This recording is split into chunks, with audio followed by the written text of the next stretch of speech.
So, firstly, good afternoon to one and all present here, or whoever may stuck in this particular question. इससे पहले एक video थी, उसमें मैंने सिर्फ क्वेश्चन का थोड़ा सा ब्रीफ इंट्रोडक्शन दिया था, थोड़ा सा क्वेश्चन डिस्कस करना still pending from my side, and इसका सोल्यूशन जो है इंस्टीट्यूट वाला ये है, बट आई वांट कि मैं इसको थोड़ा इजी वे में एक्सप्रेस कर सकूं. आंसर ऑलमोस्ट यही आएगा, हो सकता है थोड़ा पॉइंट्स का डिफरेंस आए, बट इतना ही आएगा. एंड बट मेरा मेथड जो करने का है that is different from the institute method, because मुझे इंस्टीट्यूट वाला मेथड थोड़ा सा टिपिकल लगा था. ऑलमोस्ट हम भी यही करेंगे, बस हम आउटफ्लो का अलग निकालेंगे, इनफ्लो का अलग निकालेंगे, बाकी हमारा सारा सेम होगा. मैंने उस वीडियो में इससे पहले जो वीडियो थी उसमें मैंने सारा एलोबरेट तो किया था, बट कुछ पार्ट रह गया था, जैसे कि मैंने यहाँ तक वेजेस तक बता दिया था कि वेजेस के क्या होगा, अदर एक्सपेंसेस का बता दिया था. Factory over other expenses as it is रहेंगे. फैक्ट्री ओवर हेड के लिए इन्होंने पर्टिकुलर ये बोला है कि ये जो है फैक्ट्री ओवर हेड, तो बेसिकली ये जो फैक्ट्री ओवरहेड है, ये हमें दिया है कि इस पर्टिकुलर वेंचर पे कि इतना लग रहा है, इस वजह से कि इस वेंचर पे 90 लाख लग रहा है, तो हम 90 लाख के अकॉर्डिंग कर लेंगे, और हमें पीवी फैक्टर दिया है 14%. इसमें एक चीज़ जो मैंने नहीं बताई थी वो थी वर्किंग कैपिटल वाली. वर्किंग कैपिटल के लिए बेसिकली यहाँ क्या किया जा रहा है कि वर्किंग कैपिटल ऐसा ऐसा होगा एंड ऑल. वर्किंग कैपिटल के लिए जो यहाँ बात की जा रही है, तो उसको मैं समझाना चाहती हूँ. इनके कहने का यहाँ पे मीनिंग ये है कि initial stock of material required before commencement of processing operation is, कि जब हम प्रोसेसिंग ऑपरेशन स्टार्ट करेंगे तो हमारी वर्किंग कैपिटल जीरो पीरियड में इनिशियली जो है वो 60 लाख रुपीस लगेगी. तो यानी कि at the start of the year one, यानी कि हमें बिगिनिंग में जीरो पीरियड में ही 60 लाख का हमारा आउटफ्लो होगा. वर्किंग कैपिटल इनिशियली क्या होती है, उसका आउटफ्लो होगा. और उसके बाद the stock level of material to be maintain at the end of year 1, 2 और 3 विल बी 165. और उसके बाद हमें 165 मेंटेन करना है, तो हम ऑलरेडी 60 लाख रुपीज दे चुके हैं, और अब बचा रिमेनिंग 165 माइनस 60 कितना होता है, 105 होता है. तो बचा हमें 105 और लगाना है, और उसी को मेंटेन करते हुए चलना है. और फोर्थ ईयर में आपको पता है एट द ईयर एंड में क्या होता है, वर्किंग कैपिटल हमारे पास दोबारा से आ जाती है, करेक्ट. तो वैसे ही तो सबसे पहले यहाँ पे मैं आपके लिए ड्रॉ कर लेती हूँ. फर्स्टली हम यहाँ पे करेंगे, this is our solution. Solution ऊपर वाला भी ये सॉल्यूशन ही है यहाँ से. This is also solution, but this is from the institute module solution. Of course we always should follow institute solution, but sometimes अब अगर हमें नहीं समझ आ रहा है, तो इट इज़ कन्वीनियंट कि हमें इंस्टीट्यूट के अकॉर्डिंग ही सारा कुछ अरेंज करके देख लेना चाहिए कि हमारा सॉल्यूशन भी वैसा ही है. बस हम अगर उसे सिंपलेस्ट वे में अगर एक्सप्लेन कर सकते हैं, तो it is there is no harm anywhere, correct. तो this is the institute solution, this is there comes our solution. तो यहाँ पे मैं सॉल्व करना चाहती हूँ from the easiest way, which to the best possible manner, so that वो easily समझ आए, because मुझे ऐसा समझ नहीं आ रहा था initially, इस वजह से.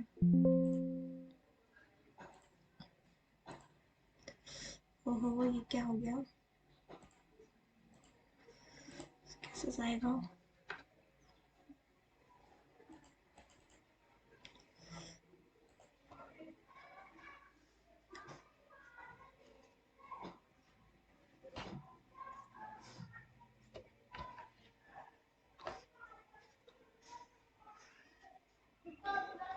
हमारा हाँ यही था, करेक्ट. तब हमें यहाँ सॉल्यूशन चाहिए, सॉल्यूशन भी लिख देते हैं.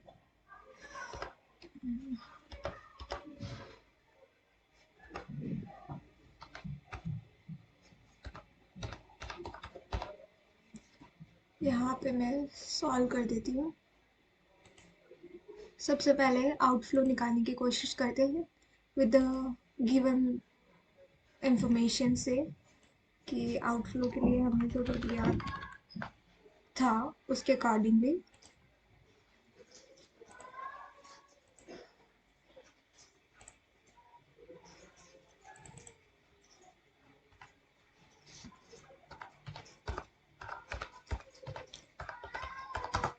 इंस्टीट्यूट आउटफ्लो इनफ्लो को नेट करके बता देता है, तो उसमें कोई दिक्कत नहीं है। बट मैंने हमेशा से अलग से निकाला है, तो मुझे वो ज़्यादा बेटर लगता है इस वजह से, और कोई दिक्कत नहीं है। फर्स्टली आउटफ्लो में क्या क्या चीज़ें हैं, तो इनिशियली अगर हमने देखा है तो जो आउटफ्लो में है, यहाँ पे हम एक कॉलम ही बना देते हैं, वही बेटर रहेगा। इस वीडियो को थोड़ा फास्ट देखे तो हमें इतना स्लो ना दिखे, ताकि यहाँ इंसर्ट कर देते हैं एक टेबल। कितने रो कितने कॉलम चाहिए वो तो हमें बाद में ही पता चलेगा, बट इनिशियली ऐसे कर देते हैं। यहाँ पे मैं लिख देती हूँ पर्टिकुलर्स, एंड देन यहाँ पे ईयर,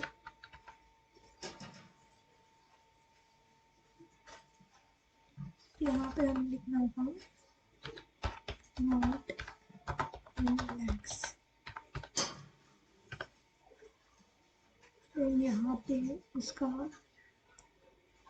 पी वी फैक्टर, जो कि हमारे केस में 14% के हिसाब से है, 14%।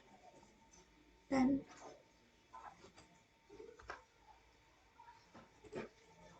पर्टिकुलर्स में यहाँ पे हमारे पास सबसे पहले हमने देखा था cost of machine.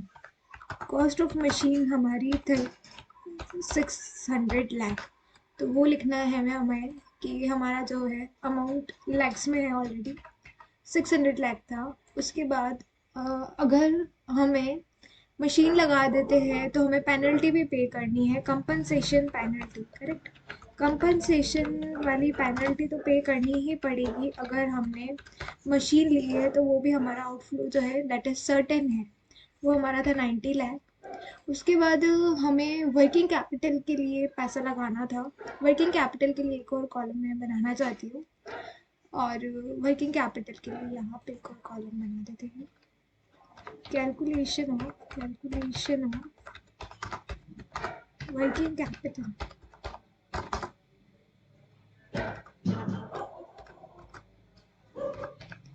Working capital के लिए मैं क्या बताना चाहती हूँ बेसिकली,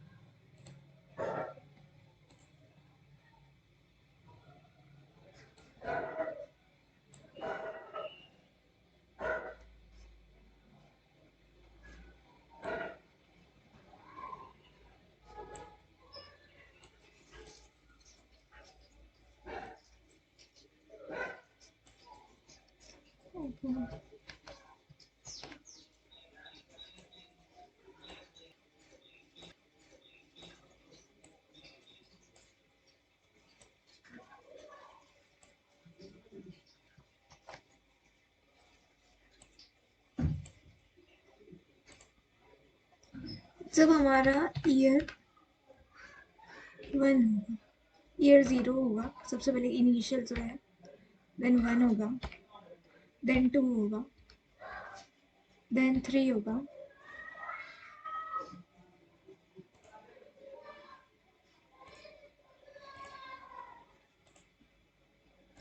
देन हमारा 4th ईयर होगा। तो 0 ईयर में हमने वर्किंग कैपिटल के लिए 60 लाख रुपीज़ जो है वो लगाए होंगे, तो ये हमारा ईयर 0 का आउटफ्लो हो गया। उसके बाद क्या हुआ कि हमने फर्स्ट ईयर में लगाया 105, क्योंकि हमें वर्किंग कैपिटल को मेंटेन करना था वर्किंग कैपिटल को एज अ 165, और ये आगे सेम रहा। और उसके बाद ईयर 4 में हमें 165 का इनफ्लो हो गया, तो यहाँ तो हमें हुआ, और हमें इसे मेंटेन करके चलना था एज अ 165।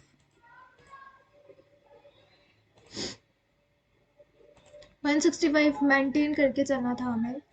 यहाँ एक और चीज़ ड्रॉ करनी पड़ेगी हमें। यहाँ मैं आपको बताना चाहती हूँ कि जैसे कि ये था हमारा आउटफ्लो हुआ, 0 पीरियड। फिर हमारा आउटफ्लो जो हुआ वो 105 हुआ, बिकॉज 60 हमारी जेब से ऑलरेडी चले गए थे और 105 और जाने थे, तो जिससे हमारा 165 आ गया। 60 हमें मेंटेन करना था 1 2 3 ईयर तक, तो हमारा 165 चला गया, मतलब मेंटेन रहा। ऑलरेडी हम पैसा लगा चुके थे, तो उसके बाद हमें और पैसा लगाने की ज़रूरत नहीं हुई और 165 ही रहा। थर्ड वाले ईयर में भी हमारे पास 165 ही रहा और फाइनली ये हमारा 165 हमें इनफ्लो हो गया। तो वर्किंग कैपिटल की यही कैलकुलेशन है। उसी के अकॉर्डिंग यहाँ पे जो है वर्किंग कैपिटल जब हम ईयर बिगनिंग में थे तो हमारा 60 लाख का आउटफ्लो हुआ और वर्किंग कैपिटल का ही हमारा दोबारा से 105 का आउटफ्लो हुआ। ये हुआ ईयर 1 में। तो यहाँ पे तो 1 ही आएगा क्योंकि ये सारा 0 पीरियड का ही है।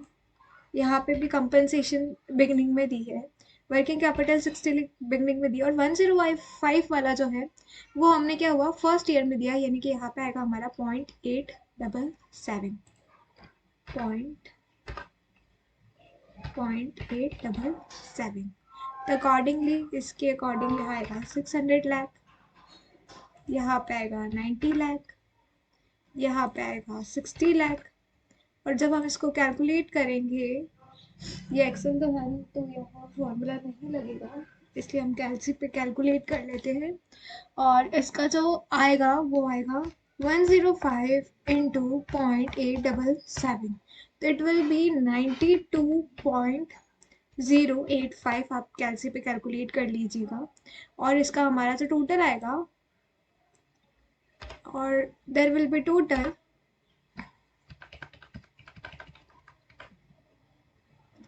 तो टोटल हमारा इन सब का एडिशन आ जाएगा। एडिशन भी हमें खुद से करना पड़ेगा बिकॉज हमने वर्ड उठा लिया है एक्सेल की जगह। तो अकॉर्डिंगली 600 प्लस 90 प्लस 60 प्लस 92.085, तो ये आ जाएगा हमारा 842.085, ये आएगा हमारा आउटफ्लो। करेक्ट। अब हमें इनफ्लो कैलकुलेट करना है। तो वर्किंग कैपिटल में आपको कोई क्वेरी नहीं होनी चाहिए क्योंकि हमारा ईयर 1 में हमारा 60, बिगनिंग में हमारा 60 चला गया, 165 मेंटेन करना था इसलिए 105 और चला गया। उसके बाद तो हमारे पास वर्किंग कैपिटल का पैसा हमारे पास ही रहेगा, इसलिए 165 रहा, फिर 165 रहा, फिर 165 रहा, और इनफ्लो में वो हो जाएगा। अब हम calculation of the inflow. NPV निकाल रहे,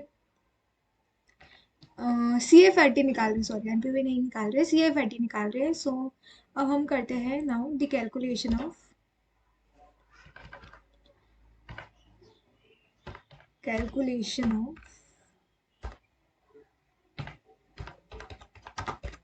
इनफ्लो की कैलकुलेशन करते हैं। करेक्ट। फिर से एक टेबल ड्रॉ कर लेते हैं।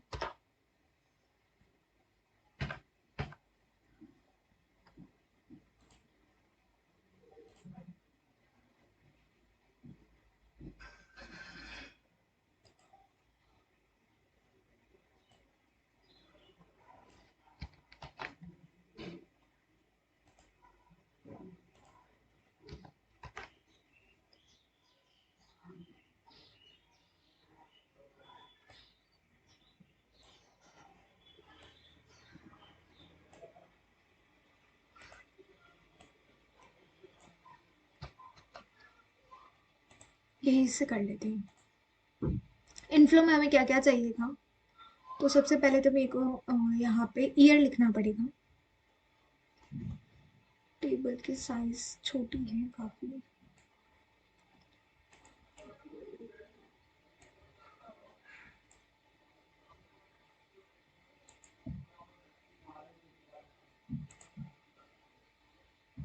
ये साइज चल जाएगी ना। यहाँ पे हमें लिखना होगा ईयर। ईयर ईयर के लिए हमें इस यहाँ पे ईयर आएगा, देन यहाँ सेल्स, और अकॉर्डिंगली ऐसे चलते रहेंगे।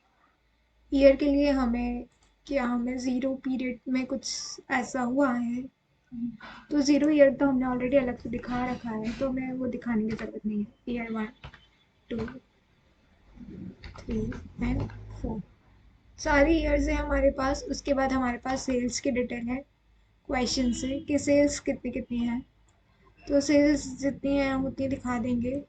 966, 1254 और 1254, ये अकॉर्डिंगली हम सेल्स क्या लिख लेंगे, 966, देन आएगा हमारा 1254, देन अगेन 1254।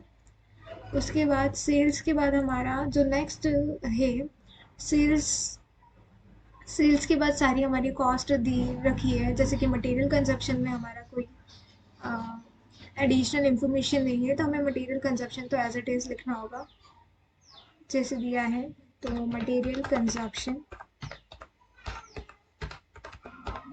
कंजप्शन कितना कितना दिया है, दिस इज 90, 120, 120, 255 एंड 255, तो यही है 90, 120, 255। वेजेस के लिए हमें एडजस्टमेंट करनी है। वेजेस में आपको क्या करना है, 180 में से फर्स्ट वाले में तो जितना दिया है उतना रिड्यूस कीजिए, और सेकंड वाले में से भी अकॉर्डिंगली उतना ही रिड्यूस करना है। तो वेजेस जो है हमें यहाँ एक्चुअल वेजेस जो दी थी इस इधर से लेना है हमें। वेजेस 225 और 225 है, इसमें से हम लेस कर लेंगे। 225 में से आप 45 लेस कर दीजिए। ईयर 1 में 45 है, और 225 में से ईयर 2 में है हमारा 30, तो आपका आ जाएगा 180 और 195। इधर भी यही आ रहा है, हमें भी वैसे लिखना है। वेजेस में आप लिख दीजिएगा जितना भी आ रहा है, जैसे कि 180 आ रहा था, ये सारा हमारा आउटफ्लो है, सेल्स वाला इनफ्लो है। तो आप इस कॉलम को ऐसे ब्रैकेट्स में दिखा दीजिएगा, 180 और उसके बाद 195, 195 एंड देन आ रहा है हमारा 255, और फिर आ रहा है 300, करेक्ट। उसके बाद वेजेस के बाद हमारा नेक्स्ट कॉलम आ रहा था, हमारा सेल्स हो गया, मटेरियल कंजप्शन हो गया, वेजेस हो गया। वेजेस के बाद हमारे अदर एक्सपेंसेस आ रहे हैं क्वेश्चन में। अदर एक्सपेंसेस में कितना कितना आ रहा है वो आप एक बार देख लीजिएगा। अदर एक्सपेंसेस में कोई चेंजेस नहीं है क्योंकि कोई एडिशनल इन्फॉर्मेशन नहीं है। 120, 135, 162 और 210 इतना ही आ रहा था हमारा, तो हम भी इतना ही लिख लेते हैं। यहाँ पे हमें और कॉलम की ज़रूरत होगी, तो एंटर एंटर प्रेस कर लेते हैं। अदर एक्सपेंसेस में है हमारा 120, देन है 135, देन है 162, फिर है 210। अदर एक्सपेंसेस के बाद हमारा जो नेक्स्ट कॉलम आता है वो आता है फैक्ट्री ओवरहेड का। फैक्ट्री ओवरहेड में उन्होंने एडिशनल इंफॉर्मेशन में दिया है कि इस वेंचर पे हमें इतनी इतनी ही कॉस्ट लगी है, तो हम भी उतना ही लिख लेंगे। जैसे कि इस वेंचर पे हमें 90 लाख लगी है, तो हम 90 लाख लिख लेंगे, अकॉर्डिंगली हम लिखते रहेंगे। उसके बाद हमारा जो नेक्स्ट वाला पॉइंट आता है, that talks about what, that talks about the opportunity cost. Yes, opportunity cost भी हमें ऐसे इसमें नहीं दिया था। अपॉर्चुनिटी कॉस्ट हमें इधर से दिया था कि अपॉर्चुनिटी कॉस्ट ये बोल रहा था storage of material will utilize space which would otherwise have been rented out, यानी कि जो मटेरियल का स्टोरेज को स्टोर करने के लिए, स्टोरेज ऑफ मटेरियल ये स्पेस ले लेगी जिसे हम रेंट करते थे 30 लाख पे। तो अब हम रेंट नहीं दे पाएंगे, तो उस वजह से हमारा जो 30 लाख है अपॉर्चुनिटी कॉस्ट का, this is also kind of cost. तो अपॉर्चुनिटी कॉस्ट की जो हमें 30 लाख लगेगी वो हमें देना पड़ेगा। 30 lakh, 30 lakh, then again 30 lakh and then again 30 lakh. तो इतना पैसा हमें अब भरना पड़ेगा खुद से।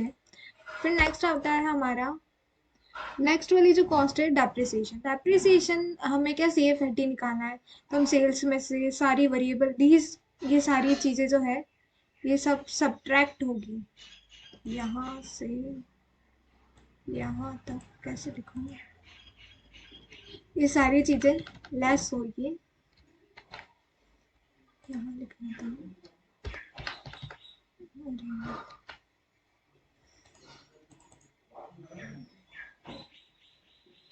लेस होगी मतलब सारी वेरिएबल कॉस्ट है। I think you are getting my point कि ये चीज़ लेस होगी, देन ये चीज़ भी लेस होगी, तो ये सारी चीज़ें लेस होने लग जाएगी। करेक्ट।